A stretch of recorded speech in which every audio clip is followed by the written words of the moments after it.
Hello students, आज हम दोबारा से बीजगणित के अंतर्गत अध्याय बहुपद में मध्य पद तोड़ करके गुणनखंड प्राप्त करना सीखने वाले हैं। तो आज के इस वीडियो में हम आपकी पाठ्य पुस्तक की उदाहरण नंबर 22 जो क्वेश्चन दिया गया है उसको हल करने वाले हैं। इस तरह का प्रश्न आपके प्रश्नावली 3 में दिए गए हैं। इस प्रश्न को समझने के पश्चात आप अपनी जो प्रश्नावली है पाठ्य पुस्तक की उसमें दिए गए प्रश्न को आप आसानी से हल कर पाएंगे। तो हम चलिए हल करते हैं इस प्रश्न को। तो यहाँ पर प्रश्न दिया गया है 4 करनी में 3 x की घातांक 2 धन 5x ऋण 2 करनी में 3 का गुणनखंड कीजिए, है ना, गुणनखंडन कीजिए।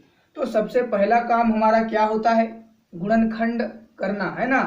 किसी भी बहुपद को मध्य पद तोड़ करके यदि गुणनखंड प्राप्त करना होता है, यदि हमारे पास में कोई प्रश्न दिया गया है तो उस बहुपद को हम सबसे पहले क्या करते हैं, a x square plus b x plus से a x square plus b x plus c से क्या करते हैं, तुलना करते हैं ना। तो सबसे पहले यहाँ पर मैं हल लिखूंगा, है ना। तो हम क्या करने वाले, बहुपद जो दिया गया बहुपद है ना, बहुपद को a x square plus b x plus c से, है ना, क्या करेंगे हम, तुलना करने पर, ठीक है ना, हम क्या कर रहे हैं, तुलना कर रहे हैं। तो तुलना किससे करेंगे, a x square plus b x plus c से किए। तो यहाँ पर ए के जगह में कौन है, 4 है, बी के जगह में कौन है, धन 5 है, सी के जगह में कौन है, ऋण 2 करनी में 3 है।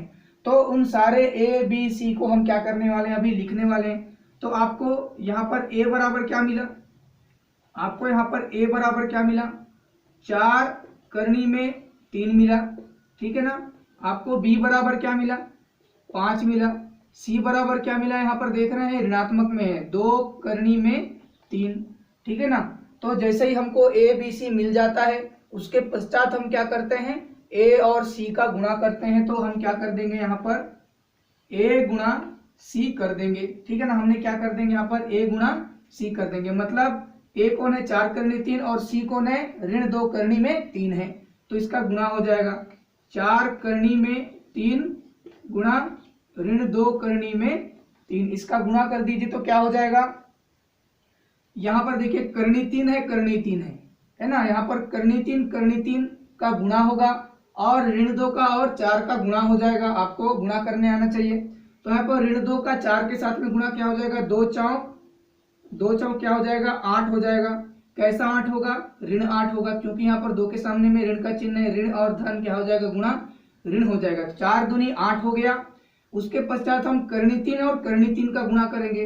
देखिए किसी भी करनी 3 और करनी 3 का गुणा क्या होता है, 3 हो जाता है। क्यों हो जाता है, क्योंकि यहाँ पर एक ही करनी में अगर हम लिखें तो क्या हो जाएगा, 3 का वर्ग हो जाता है।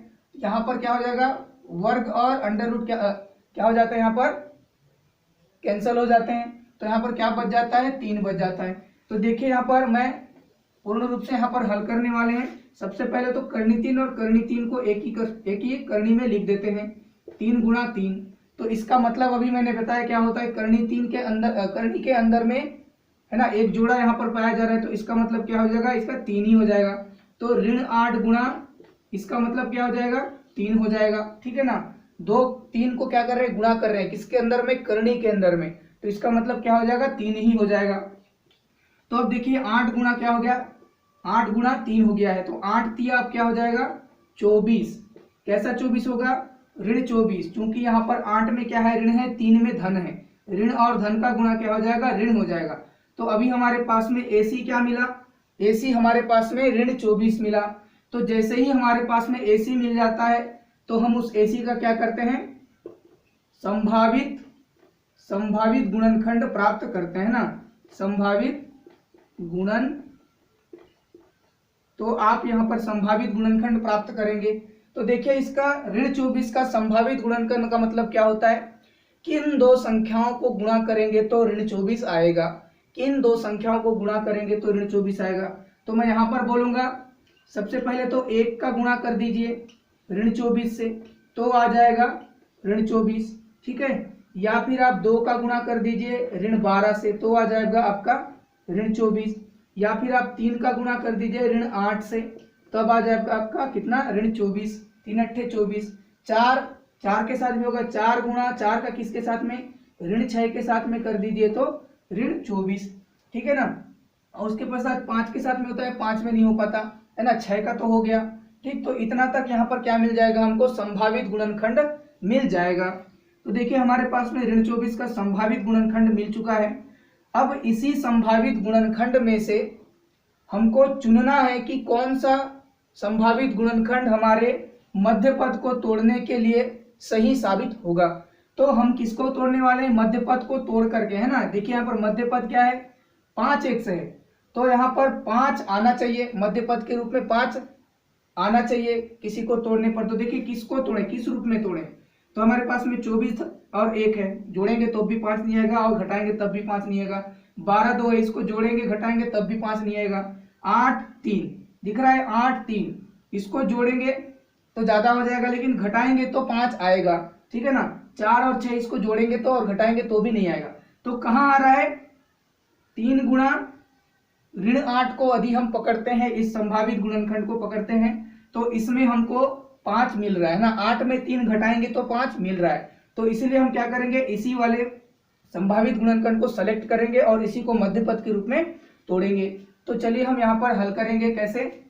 हमारे पास में दिया गया जो बहुपद है, क्या दिया गया बहुपद हमारे पास में, हमारे पास में 4 करनी में 3x का वर्ग धन 5x फिर ऋण 2 करनी में 3 दिया गया है। तो अभी हम मध्य पद में तोड़ करके हल करने वाले हैं।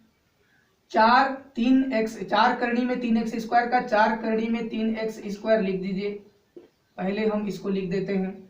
अभी आपको क्या करना है, मध्य पद को तोड़ना है। क्या करना है, मध्य पद को तोड़ना है। किस रूप में तोड़ना है, 8 और 3। तो देखिए हमको क्या मिलना चाहिए, 5 धन में मिलना चाहिए ना। हम किस रूप में तोड़ेंगे, धन 5 में तोड़ेंगे।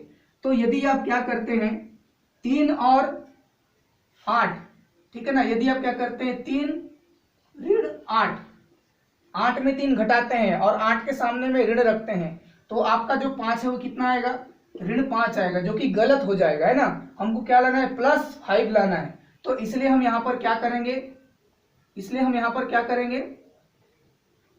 3 के सामने में ऋण रखेंगे और 8 के सामने में क्या रखेंगे, 8 के सामने में यहाँ पर धन रखेंगे, ठीक है ना। तो इस तरह से तोड़ेंगे तो क्या होगा, +5 आ रहा है और साथ में गुणा कौन किया है, x किया है। तो मैं यहाँ पर क्या किया हूँ, चिन्ह को छोड़ा हूँ। क्यों छोड़ा हूँ, क्योंकि यहाँ पर अक्सर क्या हो जाता है, गलती हो जाता है। अब यहाँ पर देखिए धन 8 ऋण 3, इसको घटा रहे हैं तो क्या हो रहा है, +5 आ रहा है। तो यहाँ पर कौन सा चिन्ह रखेंगे, प्लस रखेंगे, प्लस प्लस प्लस हो जाएगा, है ना। माइनस रखेंगे तो गलत हो जाएगा। तो यहाँ पर आप चिन्हों का विशेष ध्यान देने वाले हैं। अब इसके पश्चात यहाँ पर देखिए ये कौन है, 2 करनी में 3, उसको जैसे का वैसे उतार दिया, ठीक है।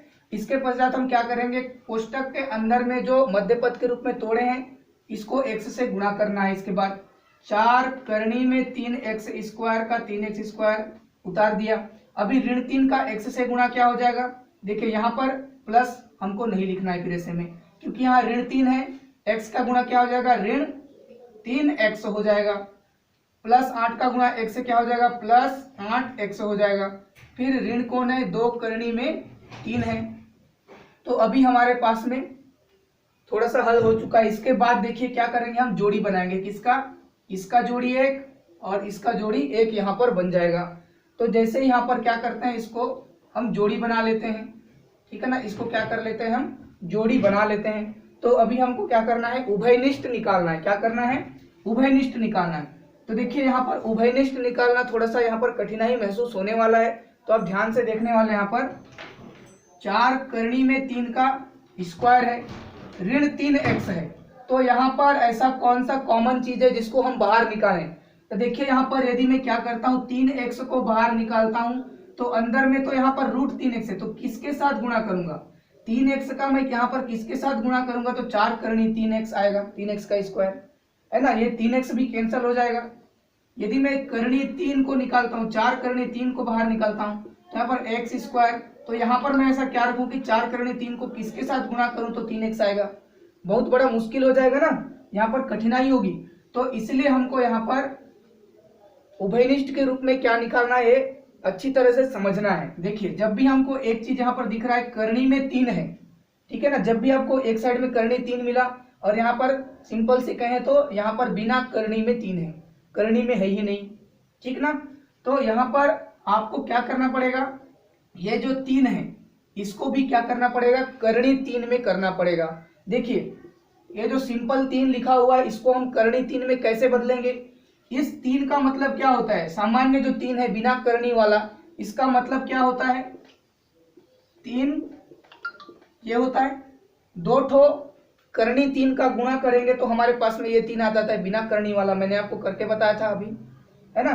तो क्यों ना हम ये सिंपल वाले 3 की जगह इसको रख दे, ठीक है ना, क्योंकि इसका मतलब भी क्या होता है, यही होता है। तो इसलिए हम क्या करेंगे, 3x के जगह में करनी वाला 3 को रख देंगे, ठीक। तो देखिए हम क्या करेंगे, यहाँ पर 3x² ऋण, यहाँ पर क्या करेंगे 3 गुणा करनी है 3, ठीक है ना, यहाँ पर क्या रहेगा x रहेगा, ठीक है, x है तो x रखना पड़ेगा। अभी उधर कौन है, प्लस 8x का 8x ऋण 2 करनी में 3 का सेम टू सेम उतार दीजिए। दिक्कत यहाँ पे था, हम यहाँ पे हल कर रहे थे। अभी आपको क्या करना है, उभयनिष्ठ निकालना है। अभी आप उभयनिष्ठ निकाल सकते हैं कैसे, यहाँ पर भी करनी 3 है, यहाँ पर भी करनी 3 है, तो हम क्या करेंगे, करनी 3 को बाहर निकाल देंगे। सबसे पहले काम करेंगे, करनी 3 को हमने बाहर निकाल दिया। ये देखिए यहाँ पर भी x है, यहाँ पर भी x है, x को भी बाहर निकाल सकते हैं, तो हम क्या करेंगे, x को भी बाहर निकाल दें। तो करनी 3x बाहर निकला तो यहाँ पर अंदर क्या बचेगा। अब बताइए करनी 3x का गुणा किसके साथ करें तो 4 करनी 3x² आ जाए। तो सबसे पहले तो 4 को रखना पड़ेगा, है ना, उसके बाद फिर 3x का गुणा यहाँ पर 4 के साथ होगा तो क्या हो जाएगा, 4 करनी 3x हो जाएगा। लेकिन x का स्क्वायर नहीं होगा, x का स्क्वायर कब होगा, जब आप यहाँ पर x रखेंगे। 3x का गुणा 4x के साथ करेंगे तो आ जाएगा 4 करनी 3x²। अब यहाँ पर कोई दिक्कत नहीं है, ऋण का चिन्ह लगा दीजिए। अब देखिए यहाँ पर क्या निकल चुका है, 3x निकल चुका है। क्या निकल चुका है, करनी में 3x यहाँ पर निकल चुका है बाहर, तो यहाँ पर क्या बच जाएगा, ऋण करनी 3 बच जाएगा, ठीक है ना।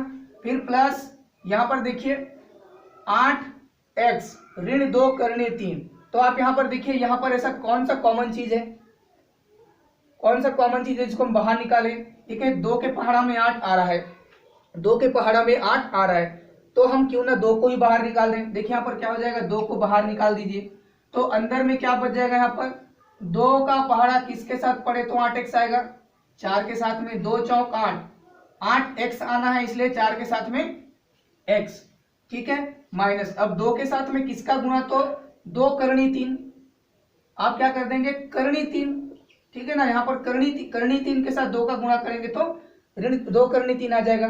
तो यहाँ पर हमारे पास उभयनिष्ठ निकल चुका है। तो देखिए हम इसको और इसको एक हो गया है ना, यहाँ पर समान हो गए, तो हम उभयनिष्ठ के रूप में किसको लेंगे, 4x ऋण करनी 3 इसको ले लिया, और किसको लेंगे 3x करनी में और 2, है ना, क्या हो जाएगा करनी में 3x धन 2। तो हमारे पास में ये अभिष्ट गुणनखंड प्राप्त हो जाता है। तो आपको यहाँ पर बहुत अच्छे से ध्यान देना है और समझना है कि क्या क्या हुआ है, किस तरह से मैंने हल किया है। सारी बातों को, चिन्हों को विशेष रूप से ध्यान देंगे, और इस तरह के प्रश्न यदि आपके पाठ्य पुस्तक में मिलते हैं तो आप बिना बेझिझक हुए आप उसको अच्छी तरह से हल करने का प्रयास करें। Thank you so much.